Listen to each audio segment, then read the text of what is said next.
I closed the door on our marriage. I got back from work 15 minutes ago and was surprised that my wife Molly wasn't home yet. She's often late for work, but she usually beats me home and has dinner ready by the time I walk in the door. I grabbed a beer and was about to call her about dinner plans when she beat me to it. My mobile phone rang. "Hey, honey, are you still at work?" "Yes, Jack, but we're leaving now. I have a surprise for you that I think you'll like. I hope you like it. I'm sure I'm going to love it. We need to talk when I get home, so please be there and ready to talk when I get there. I'll be home in 20 minutes. Should I start dinner?" "Jack, I'm busy tonight, but I'll be thinking of you. I love you, and I can't wait to see you. I'll be waiting for you with open arms."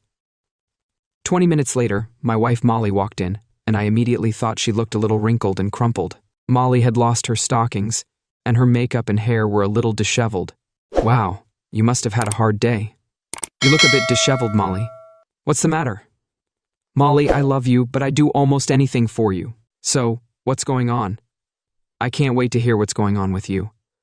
"I'm not in the mood for games, Jack. Just let me talk, and then you can ask me questions. You know how you let me make most of our decisions. You're really kind and loving towards me, letting me do almost anything I want. Well, over the past few weeks, I've told my boss Ralph about our relationship. He had some ideas that I thought made sense. He had me read some stories about submissive men who like to be dominated by their women and how it really helps their relationships. Jack, those stories were pretty erotic and really got my imagination going. Molly, I do treat you well and let you do your own thing when it comes to non-critical decisions. But when it comes to big financial choices like buying a house or a car, I make the call. I'll be the first to admit that I like to let you make decisions about things that are important to you and make you happy, like where we go on vacation, what movies to see, where to eat out, and even what clothes I should wear. But I don't think that makes me submissive. I just love you and want you to be happy. My dad told me that the secret to a happy and stress-free life is to not worry about the little things. My husband says that a happy marriage is about not worrying about the little things. He also says that almost everything is a little thing, and that we should live our lives as positively and happily as possible. I still think my boss was right when I compared you to him. He's bossy, powerful, and takes what he wants. People bow to his strong personality and do what he decides, not the other way around. He explained to me that he's an alpha male at the top of the hierarchy, whereas people like you, although loving and sweet, are more like beta males and like to be dominated and submissive. They may not know it yet, but they have that quality, and it's waiting to come out. I think this is some third-degree pop psychology, and I completely disagree. But what's your point when I said that I saw some guilt and the confidence fade a bit? Jack, my boss, told me that he's going to dominate me in bed and make love to me in a way I've never had before. For the past few weeks, he's been forcing me to make love in his office. I know it was wrong, and I probably crossed a line that a young married wife should avoid, but it really turned me on. For the past few weeks, I've had fantasies of him seducing me in his office. He told me you'd probably enjoy being intimate with him. You might even want to watch. Either way, you and I would have the most incredible sex when I came back to you after I'd had sex with him.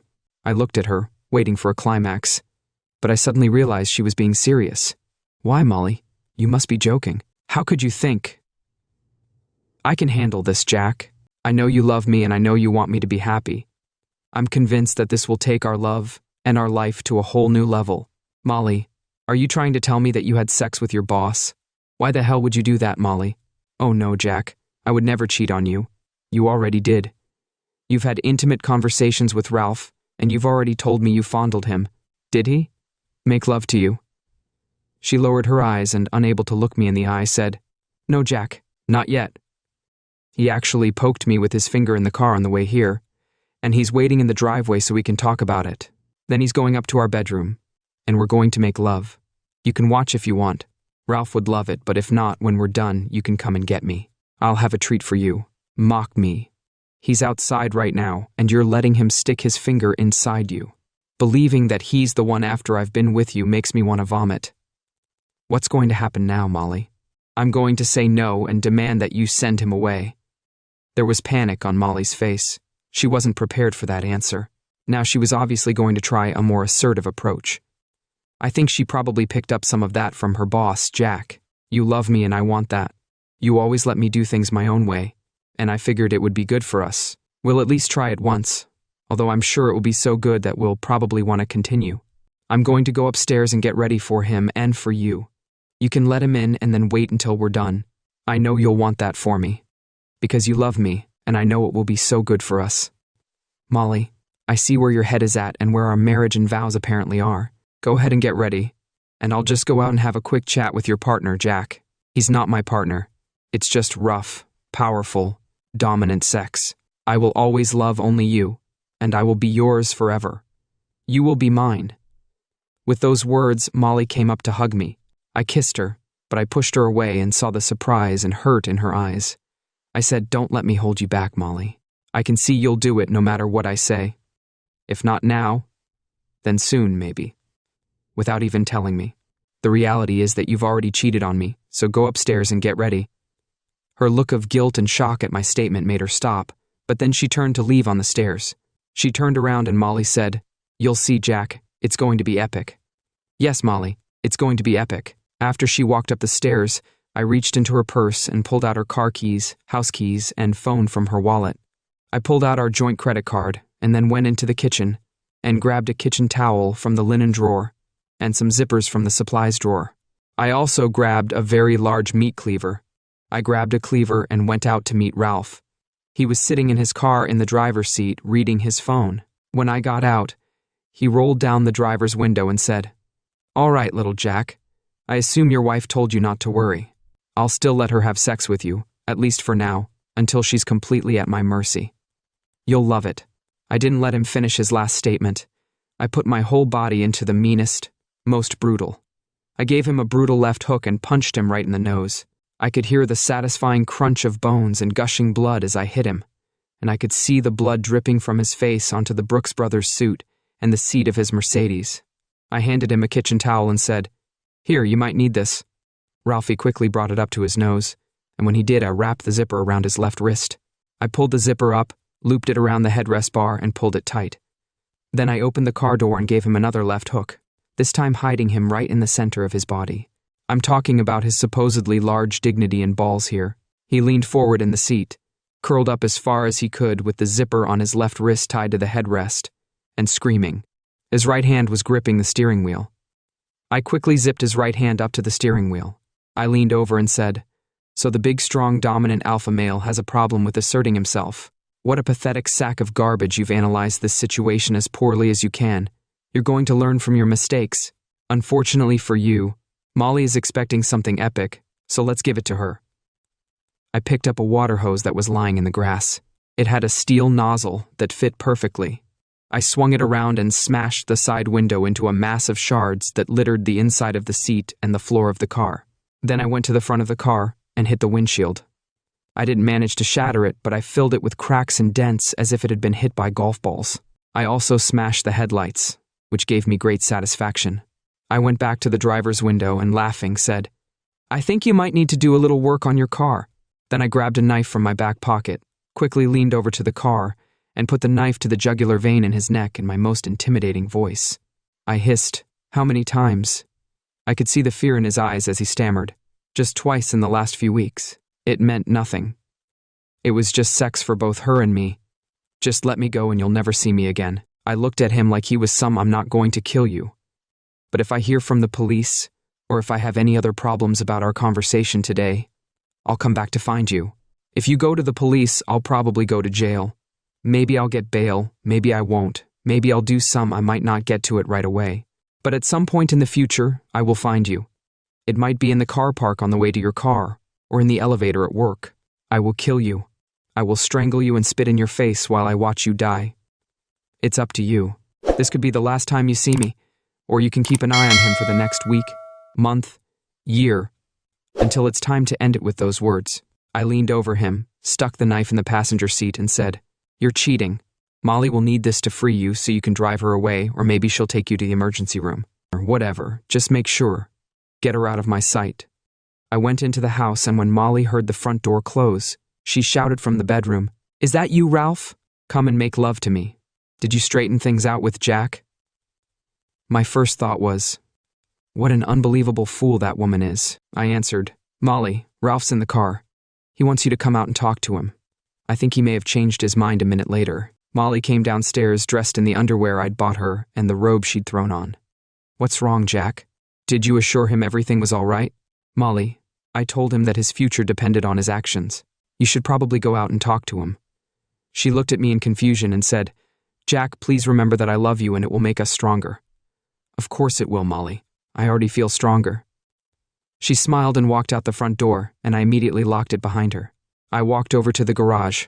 I pressed the button to open the garage door and, as I was going upstairs, I heard her screaming. "What did you do, Jack? Come here."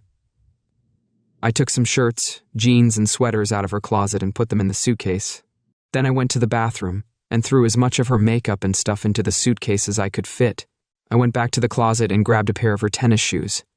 Now I walked over to the guest bedroom at the front of the house, opened the window and yelled, "Molly, over here, you might need this."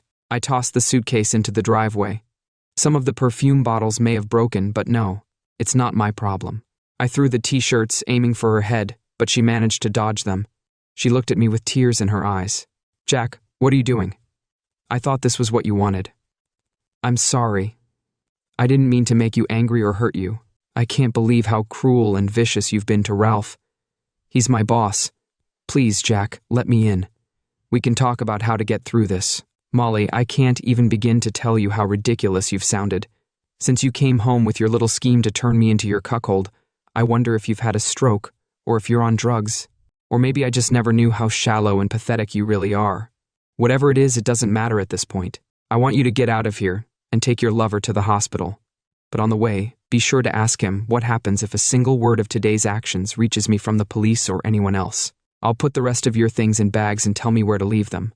But don't you ever come back to this house again with those words." I slammed the window shut, went downstairs, opened the front door, and threw my purse at her head. This time I hit her in the chest before slamming the door shut. I couldn't resist asking, "Is that enough for you, Molly?" I locked the door and went into the kitchen to open my second beer of the day. I realized that I needed to talk to my lawyer immediately, just in case. The police showed up, and I also needed a recommendation for a good divorce attorney. I walked to the front window and saw Ralph yelling and cursing at Molly as she cut the zippers. She put her suitcase in the trunk. He got out, moved to the back seat, and she got in the car, sobbing and looking like she was in shock as she put it in reverse and pulled out of the driveway. As the adrenaline in my system calmed down and I began to relax, I was completely shocked at what I was amazed and somewhat terrified at what I had done in a fit of anger with my wife's boss. I had been too close to slitting his throat. Now I realized he just wasn't worth it. I laughed at the thought of him feeding her. He was the alpha and I was the beta. Being a nice, malleable guy and letting his wife have the final say and making good decisions was done out of love and a desire for a happy life and marriage. I thought I was being kind, but she totally misunderstood. She thought I was a submissive beta personality who would let her cuckold me with a guy like Ralph. I didn't see that coming. For the next few days, Molly stayed away from the house. I kept getting calls from unknown cell phones, so I assumed it was Molly since I had confiscated her phone. Finally, she left a voicemail begging me to call her back at this number so we could talk things over. I knew it was only a matter of time. Before I had to face her. The police hadn't shown up to handcuff me, so I figured I'd dodged one bullet and now I had to finish this thing. I called Molly and told her to come over in an hour, and we could talk. I finished packing everything in the house that I thought belonged to her and sat on the porch waiting for her. Molly drove up in her car, which she had obviously picked up from work. I didn't know if she was staying with Ralph. I was a little surprised at myself for not really wondering where she was. She got out of the car and waved tentatively at me before coming over and sitting next to me on the porch steps. Her face reflected a variety of emotions, including fear, shame, guilt, and apprehension. Her face looked swollen and blotchy, indicating that she had cried a lot and gotten very little sleep. She looked at me shyly and said, "Jack, I'm so sorry. I don't know how I let Ralph talk me into suggesting to you that I have sex with him under the assumption that you were submissive and would enjoy it. I've been thinking back over the last few weeks and I don't understand how I fell for all that nonsense. I assume it was his dominance and insistence on how it would be so good for us and how I would have the best sex of my life both with him and with you. After all that, you must think I've lost my mind." "I guess so. I was taken in for a while, but I'm back now and I love you and want only you. I ask you to forgive me and I promise I'll be the best wife you could ever have. I'll spend my life making it up to you." "Molly, what was Ralph like in bed? Did you have the fantastic pleasures you dreamed of? Stop it, Jack. I never touched him after that, and he's so afraid of what you said that he tied me up and won't come near me. Besides, he spent 2 nights in the hospital after what you did to him. We made up a story about a robbery and stuck to it to keep you out of trouble. Well, at least he did the right thing on that one. What do you want, Molly? Jack, I want you. I want to come home and be your wife for the rest of our lives. I want you to forgive me.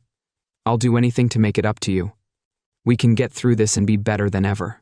Jack, I've decided that you're the only person I could ever love. I need you to forgive me. What do you say? Molly, I've been thinking a lot and I've made a decision. You and I have been in love for 2 years and married for 3 now. After only 5 years, you're clearly bored with our life, or at least our sex life. You're looking for more. You may think you love me, and maybe you do, but I'm pretty sure you don't respect me. There's no way you'd think of me as some submissive beta male who'd willingly let you sleep with your boss and make me clean up after him. If you did, you don't really know what love or respect is, except when it comes to Molly. Ralph says you slept with him a few times in the last few weeks while he talked you into this alpha beta male nonsense. Your infatuation has overtaken your vows and promises to me. That's after only 5 years. What will you do in 7, 10, 15, or 20 years? How many times will you get bored and break those vows, Jack? You already have Molly, so don't. I've thought about it a lot, and I've come to the conclusion that the risks of staying with you outweigh the benefits. I'm convinced it's only a matter of time before you justify your affair to yourself. Given your unfortunate experience with Ralph, next time you'll just go behind my back. I don't trust you anymore, and worse, I've lost respect. I can't be with someone who doesn't respect me, and I don't respect myself when I'm with someone who doesn't respect me. Molly started crying when I explained my decision, and now she's sobbing when I told her we were done. We're getting divorced. You're keeping your car, I'm keeping mine. We can split the savings and sell the house. We're both still young, and I'm hoping to start over with someone who will love and respect me for who I am. I've already hired a lawyer for the divorce, so we can do it amicably. You can hire your own lawyer now if you want. Let's load up the car with your stuff, and you can go off and make love to as many alphas as you want. I'll start moving out next week so we can put the house on the market. No, Jack, you have to forgive me. I need you. I love you. It was just a mistake. I was dragged into it. You have to forgive me, Molly. I'm sorry. I've said it all now. It's time to move on with our lives.